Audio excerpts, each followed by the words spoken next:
Bila dah habis Nabi, apa akan jadi kepada bumi ni?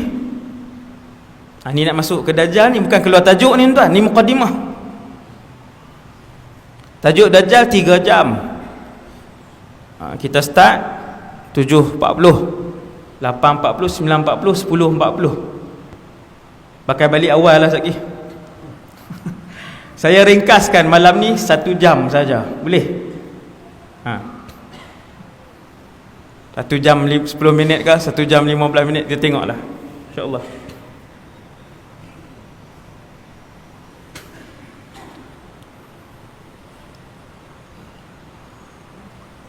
Maksudnya,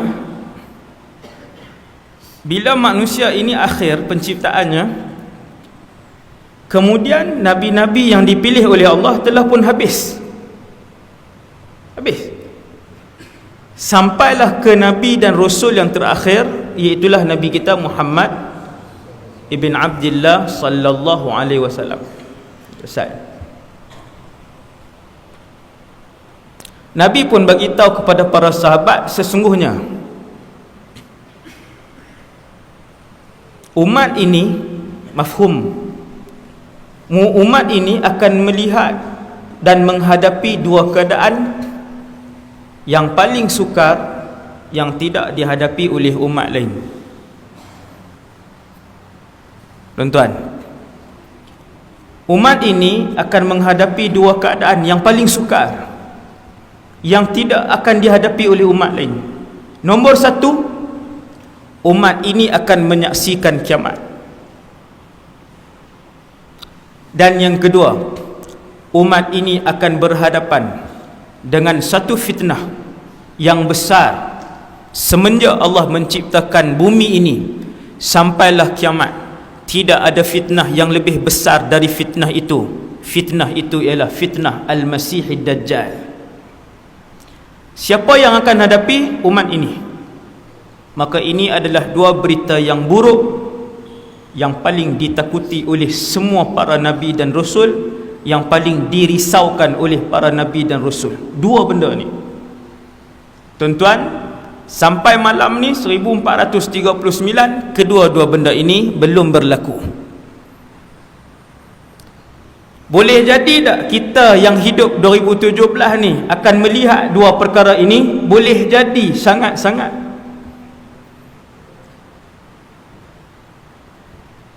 Ni yang masih berbaki 2017 ni, 2018, 2019.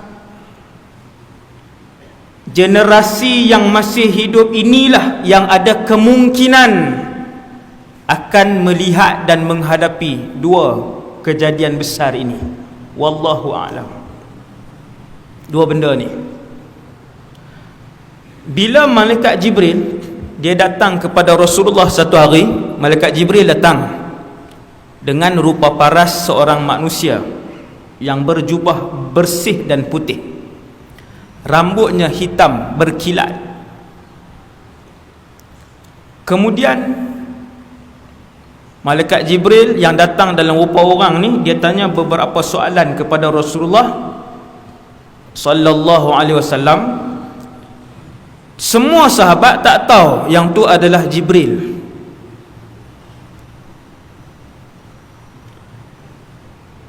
Soalan terakhir yang Jibril tanya, wahai Muhammad, bila kiamat? Mata sa'ah, bilakah kiamat? Lalu Nabi jawab, tengok Nabi jawab, mal mas'ulu anha bi'a'lama minas sa'il. Soalan yang kamu tanyakan itu, yang bertanya pun tidak tahu jawapan, yang ditanya pun tidak tahu jawapan. Siapa yang bertanya, tuan-tuan? Penghulu segala malaikat, Jibril alaihissalam. Siapa yang ditanya? Penghulu segala nabi dan rasul, Muhammad sallallahu alaihi wasallam. Nabi jawab jelasnya, tak ada takwil-takwil dah. Orang yang bertanya pun tidak tahu jawapan, orang yang ditanya pun tidak tahu jawapan. Bila kiamat? Kemudian Jibril tutup pertemuan hari itu dengan soalan, kalau begitu, adakah kiamat itu ada tanda-tandanya? Maka Nabi pun sebut, ya. untuk mengetahui bahawa kumpulan manusia itu dekat dengan kiamat, maka Nabi membahagikan dua tanda kiamat: tanda kiamat kecil dan tanda kiamat besar. Tanda kiamat kecil dan besar ni yang mana dulu yang berlaku? Kecil dulu ke yang besar dulu? Kalau jawab salah teruk sangat. Yang jawab besar dulu tu, yang tu memang baru malam ni main ceramah. Dia tengok tajuk Dajjal, kenapa ni? Kecil dan besar. Kecil dulu berlaku, kemudian besar. Berapa bilangan tanda kiamat kecil dan berapa bilangan tanda kiamat besar? Ulama himpunkan hadis-hadis Nabi di sana dan di sini. Nabi tak sebut dalam satu hadis, di dalam ratusan hadis. Ulama pun himpun semua. Kata para ulama, mereka mendapati bahawa tanda-tanda kecil kiamat lebih kurang 170 tanda kecil, dan tanda besar kiamat paling masyhur 10 tanda besar. 170 tanda kecil ni bila mula berlaku? Jawab para ulama hadis, tanda-tanda kecil kiamat ini bukan mula berlaku 5 tahun yang lalu. Tanda kecil kiamat mula berlaku 1400 tahun yang lalu. Lama ke baru tuan? Lama dah. Bila tanda kecil kiamat sudah 1400 tahun yang berlalu, setiap 10 tahun, setiap 10 tahun, setiap 100 tahun, kemudian 100 tahun, 100 tahun, sampai malam ni sudah 1400 tahun. Orang hari ini pun bertanya kepada para ulama hadis, wahai para alim ulama, sudah berapa tanda-tanda kiamat kecil ni yang dah berlaku? Maka para ulama hadis pun menjawab dengan jawapan, berikan kepada kami tanda-tanda kecil yang belum berlaku. Itu antara cara soalan, cara jawapan yang diberikan. Ulama himpun tanda-tanda kecil ni. Ulama kata cuba cari tanda kecil mana yang belum berlaku, kecuali beberapa sahaja. Tuan-tuan buka lah internet malam ni, tuan-tuan belilah buku tanda-tanda kecil kiamat, tuan-tuan tengok tanda-tanda kecil kiamat, tuan-tuan tengok satu persatu sampai 10, sampai 20, 50, 70, 90, 110, mana satu yang belum berlaku? Bangunan pencakar langit, arak diminum merata-rata, ramai orang yang meninggalkan solat, ramai orang yang berzina, anak yang memperhambakan ibu dan ayah, yang mana yang belum berlaku? Tuan-tuan faham tak? Ni nak masuk ke tajuk ni, duk mukadimah lagi. Tengok kira apa? 8 dah. Subhanallah. Ni kita main malam ni, saya orang Kedah, minta maaf no, tak biasa keluar negeri pula tu kan, duduk dalam Kedah ya, sebab tu cakap Kedah piau. Kita datang pada malam ini, ibu-ibu dan ayah-ayah sekalian, bukan untuk kita menunggu Dajjal, tidak. Tetapi kita datang pada malam ini antaranya ialah untuk belajar ilmu yang ditinggalkan oleh Rasulullah SAW kepada kita semua tentang akhir zaman. Kerana kita umat kepada akhir zaman. Paling hujung. Kata para ulama, antara tanda kecil kiamat yang beberapa sahaja yang belum berlaku, antaranya ialah keluarnya Imam Mahdi. Tinggal berapa saja. Apabila ulama sebut kebanyakan tanda-tanda kiamat kecil telah pun berlaku, telah pun dilihat,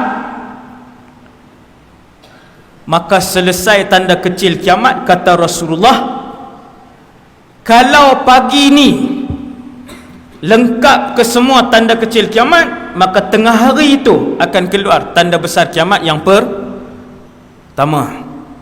Tanda besar. Tanda besar habis tuan. Bila keluar tanda besar, dia berubah banyak benda. Sekejap lagi kita akan bincang. Bila keluar tanda besar yang pertama, cuaca berubah. Habis. Macam-macam. Pemakanan berubah. Ibadat berubah. Cara solat berubah. Maka ini perlukan kepada ilmu. Dia tak boleh tunggu tanda besar kiamat pertama keluar, okey baru kita mengaji. Macam ni cara dia. Sekarang orang Islam kena ada pengetahuan tentang ini untuk menghadapi kemungkinan datangnya zaman itu. Wallahu a'lam, dalam ilmu pengetahuan Allah, bilakah ia akan berlaku? Benda apa bila tu? Tanda kiamat yang pertama. Kalaulah saya letakkan botol ni di sini, inilah tanda besar kiamat yang pertama, maka di mana zaman kita hari ni?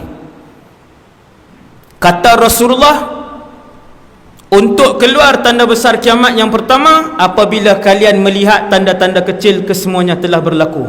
Faham tuan? Di mana kedudukan kita? Sini ya. Sini.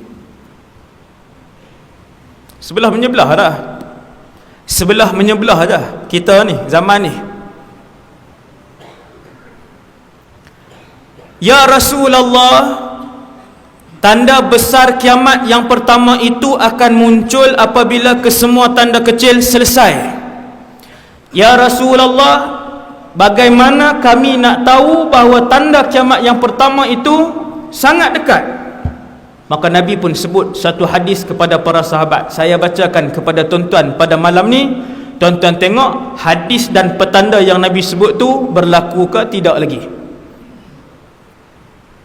Hadis sahih. Nabi kata nak tahu tanda kecil, tanda besar kiamat pertama itu dekat. Nabi kata inna amamad dajjal sinuna khadda'ah. Apabila kalian tengok dalam masyarakat, dekat-dekat dengan kemunculan tanda besar kiamat yang pertama, iaitulah dajjal, di dalam masyarakat, kehidupan masyarakat ketika itu dipenuhi dengan pembohongan. Allahu Akbar. Pembohongan. Tuan-tuan tengok masyarakat hari ni banyak berbohong tak? Hasbunallah wa ni'mal wakil. Penipuan dan pembohongan hari ni dalam internet, dalam kehidupan, di tempat kerja, dalam masyarakat, dengan jiran, dalam keluarga, berdarah daging dalam kehidupan masyarakat. Tuan-tuan tengok hari ni manusia berlumba-lumba untuk siapa menjadi penipu yang paling besar. Ni infun. Banyak tak ni? Allahu Akbar. Kalau nak tipu di masjid ni, dia tak tersebar luas sebab orang masjid datang macam ni 500 orang. Tapi dalam ni sekali tipu, lepas tu kita share, dalam masa 1 minit 100,000 orang boleh ditipu. Tuan-tuan tengoklah setiap hari apa yang berlaku dalam dunia ni. Setiap hari dia keluar satu mesej, jawatan kosong, di Mak Tafiz sekian-sekian, gaji 3,500. Kita nampak dah tu. Macam mana Mak Tafiz gaji sampai 3,500 ni? La hawla wa la quwata illa billah al-aliyyil azim. Mesej tu tipu, viral, semua grup dapat. Macam saya dalam bidang agama, semua grup agama, macam mesej macam ni sampai. Gaji 3,500, Mak Tafiz sekian-sekian, tempat sekian-sekian, viral. Rupanya tipu. Cek tak ada. Selang 2 hari, mesej yang sama, tempat lain pula, cari guru Tafiz juga, gaji macam tu juga, gaji tinggi, RM3,000 juga tipu. Tuan-tuan, siapa yang rajin ni, yang rajin pitai 2-3 muka surat, duk type kita perlukan guru segera, gaji yang kita tawarkan lumayan, tempat kita sekian, syllabus kita sekian, kriteria guru tu mesti macam ni. Siapa ni yang duk rajin, duk pitik benda-benda tipu ni? Tak ada kerja lain ke? Kalau kamu baca qul huwallahu ahad, 1/3 ganjaran dia daripada Quran. Tuan-tuan, setiap hari mesej tipu atau fitnah atau sebar aib orang ni penuh, sebar merata.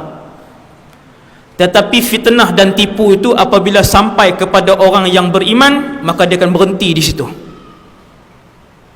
Ini kaedah para ulama sebut. Fitnah akhir zaman nanti, penipuan di akhir zaman nanti akan bertebar. Dia punya penyebaran dia laju, tetapi apabila dia sampai di tangan orang beriman, fitnah dan penipuan itu akan berhenti di situ. Hanya orang beriman saja yang tidak menyebarkan berita palsu, aib orang, penipuan dan sebagainya. Dia tak sebar. Datanglah banyak mana pun sebulan berita, tidak satu pun yang pernah di-share dan disebarkan oleh orang beriman. Takkan. Fitnah itu akan berhenti di tangan orang beriman. Jaga-jaga tuan-tuan. Macam-macam. Nabi sebut, Nabi kata dekat-dekat dengan kedatangan Dajjal, kalian akan melihat dalam kehidupan masyarakat penipuan yang begitu banyak. Sinuna khadda'ah. Banyak tak? Tuan nampak? Tanda yang pertama nak keluar tanda besar kiamat, apabila kalian melihat kesemua tanda kecil telah berlaku. Satu. Yang kedua, apabila kalian melihat di dalam masyarakat penipuan itu begitu banyak. Betul-betul macam yang zaman ini yang kita hidup ni.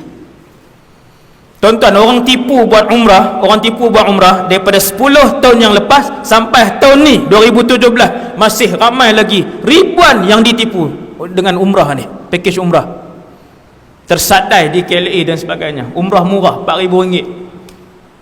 Berapa orang mendaftar? 300 orang mendaftar. Yang menipu tu dapat 1.2 juta sebulannya. Satu tempat dia dapat 1.2 juta. Dia pindah pejabat pergi duduk tempat lain. Sewa pejabat tu RM500 je sebulan. Modal dia. Kita ingat dah lama dah penipuan ni berlaku, masyarakat dah tak terpedaya dah. Sampai 2017 baca berita baru ni lah kena juga. Inna lillahi wa inna ilaihi raji'un. Sinuna khadda'ah. Tuan-tuan, ni yang Nabi sebut. Kamu akan melihat dalam kehidupan masyarakat di setiap segi penuh dengan penipuan. Bukan dalam masyarakat saja. No? Yang memerintah pun cara memerintah. Ini bukan sebutan mulut saya. Saya bacakan hadis Nabi ni sampai habis. Kata Rasulullah, hadis yang sama. Inna amamad dajjal sinuna khadda'ah. Sesungguhnya dekat-dekat dengan kemunculan Dajjal penuh dengan penipuan. Yukazzabu fiha as-sadiq. Orang yang bercakap benar akan dituduh sebagai penipu. Saya nak buat sekolah tuan-tuan sekarang ni. Baru nak mula buat bangunan. Siang malam bekerja baru nak buat bangunan. Tidak ada gaji. Kerana Allah, insya-Allah. Orang tak mesej, dia komen dekat poster sekolah, dia kata jangan jual agama untuk cari dunia. Kat saya, kita tengok mesej dia, kesian. Ratus orang tengok tulisan dia tu, komen dia tu, ratus orang tengok. Dia tuju ke kita, jangan jual agama untuk cari dunia. Yukazzabu fiha as-sadiq. Orang yang bercakap benar pada zaman Dajjal nak muncul akan dikata penipu. Wa yusaddaqu fiha al-kadhib, dan penipu akan dijunjung oleh orang ramai. Dia ni yang cakap benar. Yang nak buat benda agama, orang tuduh ni menipu. Yang memang menzalimi masyarakat, orang kata depa ni lah cakap benar. Subhanallah. Zaman bila tuan? Tak habis lagi. Wa yu'taman wa yukhawwanu fiha al-amin. Orang yang amanah akan dikatakan khianat. Wa yu'tamanu fiha al-kha'in. Dekat-dekat dengan kemunculan Dajjal, kalian akan melihat masyarakat akan mengangkat pengkhianat-pengkhianat sebagai pemimpin mereka. Lagi tinggi jawatan, lagi banyak yang dia sapu. Negara mana kita tak tahu, tapi Nabi sebut. Lagi tinggi jawatan dia, lagi banyak yang dia ambil. yang dia khianat. Rasulullah sebut sallallahu alaihi wasallam, wa yu'tamanu fiha al-kha'in, orang yang khianat, yang inilah yang diberikan jawatan hasbunallah wa ni'mal wakil.